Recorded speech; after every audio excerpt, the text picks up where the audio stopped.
안녕하십니까. 4차 산업 시대에 노리는 답이다의 놀이 전문가 이상도입니다. 인생은 놀이라고도 하고요. 연극이라고도 합니다. 사실 놀이와 연극을 사람들이 논하는 것은 결국은 4차 혁명에 대한 두려움에 대한 것들이 있으리라 봅니다. 하지만 사실 4차 혁명이라 하면 결국은 뭐 사물 인터넷이나 로봇이라든가 VR이라든가 이런 여러 가지 첨단 기술이 인간을 따라잡을 수 있다. 또 인간 같은 로봇을 만들 수 있다. 이렇게 두려워하고 특히 인간의 일자리를 대체한다. 이런 것들에 대한 두려움이 인간에게는 있습니다. 그럼에도 불구하고 인간이 추구해야 될 부분들은 결국은 인류 문명이 발전되고요. 산업사회가 되면서 결국은 4차 산업이라고 하는 부분들을 무시할 수가 없다라고 하는 부분입니다.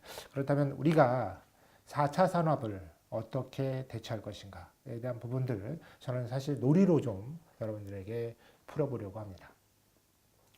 이 놀이라고 하면 사람들은 유치하다고 합니다. 어쩌면 모든 산업이 유치함 속에서 발달되지 않나 이런 생각이 듭니다. 복잡한 것이 아니라 아주 단순하지만 거기에 뭔가 진리가 있다라고 하는 부분입니다. 단순한 것부터 시작해서 아주 복잡한 것들. 하지만 인간에게 있어서는요, 너무나 복잡하게 되면 인간이 이제 너무나 정보화 시대가 돼버렸잖아요. 그걸 한꺼번에 모아두는 어떤 융합 시대가 이제 전에 왔었고요. 지금 이제 4차 산업 시대가 된 것 같습니다. 그래서 지금부터 간단하게 제가 4차 산업 시대의 1탄입니다. 4차 산업, 놀이를 어떻게 생각할 것인가에 대한 부분들을 제가 좀 말씀을 드리겠습니다. 사실 놀이라고 하는 부분들, 여러분들이 생각하는 놀이, 글쎄요, 뭐라 그럴까요? 아이들이 갖고 노는 놀이, 또 성인들이 할 수 있는 놀이들, 뭐 유흥도 하나의 놀이죠. 우리는 여가라고 하는 단어가 생소했습니다. 그죠? 산업사회에 갈수록 사람이 시간이 많이 남게 되고 그러면서 뭔가 즐길 줄 알아야 되는데 그런 즐길 줄 아는 것들을 모르고 일만 하다가 결국 평생을 마감하는 경우가 생겼기 때문에 이제는 뭐 힐링, 여가 뭐 이런 것들이 보편화됐잖아요. 하지만 그 모든 것들이 결국은 놀이에 대한 것들이라고 생각합니다. 놀이라고 하는 부분들은 내가 어떤 노동이라든가 일이라든가 이런 거에 비해서 상당히 재미라는 요소가 있죠. 하지만 그 재미라는 요소만 가지고는 대체할 수는 없습니다. 저는 이제 이 놀이 속에 재미와 의미를 한꺼번에 집어넣어야 이 4차 산업을 대비할 수 있지 않나 생각이 들어서 저도 요즘에 이제 사실 장난감에 대한 유튜브를 찍고 있으면서 이런 생각이 듭니다. 한간에는요, 장난감이 좋다.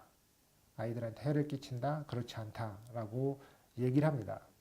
근데 모든 것들이요, 일장일단이 있다고 봅니다. 4차 산업도 결국은 인간이 하기 싫은 일, 위험한 일을 결국은 로봇이 해준다. 4차 산업이 발달되면서 그러면 좀 더 위험성이 적어진다. 또 인간에 대한 어떤 생존율이 많아진다. 이런 것들이 있고요.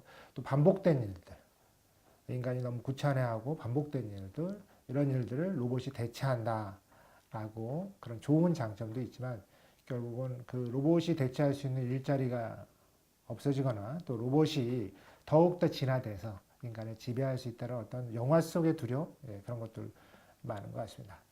하지만 대세를 따르다면 4차 산업을 맞이하는 것이 어떨까 이런 생각이 듭니다. 그러면 사람마다 그 4차 산업 자체에 대해서 두려움보다는 오히려 그것을 당당히 맞설 수 있는 어떤 능력이 있으면 좋지 않을까 하는 생각이 듭니다. 지금의 자녀를 키우는 분들은 결국은 더욱더 미래이지만요. 그들에게는 4차 산업이 실제적으로 다가오리라고 생각합니다. 우리는 4차 산업을 준비하고 그리고 그것을 맞이하는 그런 단계지만 아주 그 어린 자녀를 두신 분들은 정말로 4차 산업에 딱 맞닥뜨려 그걸 활용할 수 있고 이용할 수 있는 그런 시대가 되리라 생각합니다.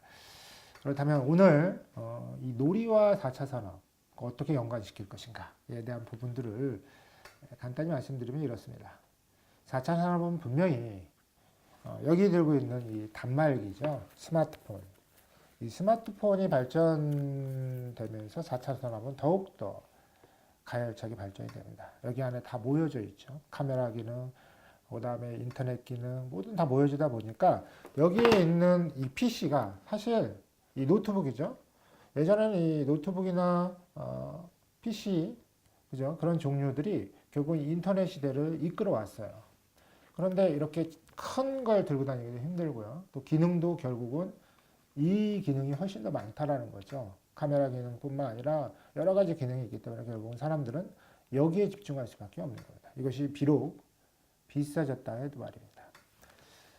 우리는요, 결국은 4차 산업이 지배할 수 있다는 어떤 계기가 될 수 있다는 것은 여기 있는 이 인터넷 기반의 PC와 그 다음에 여기에 있는 모바일 스마트폰이 주도를 하기 시작했습니다.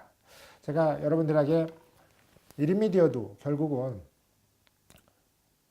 모바일이라고 하는 거에 초점을 맞춰서 하게 되는 거고요. 거기에 대한 부분들을 여러분들한테 좀 말씀을 드리려고 합니다. 아이들도 저번에 보니까 이 스마트폰에 모든 영상을 보고 있는 겁니다. 유튜브를 어떻게 다룰 줄도 알고요. 아주 어린아이도 그렇습니다. 그럼에도 불구하고 사람은 놀이를 놓치지 말아야 되는 것이 있습니다. 왜냐하면 놀이는 인간의 본능이기 때문이에요. 특히 어린아이들에 대한 본능입니다.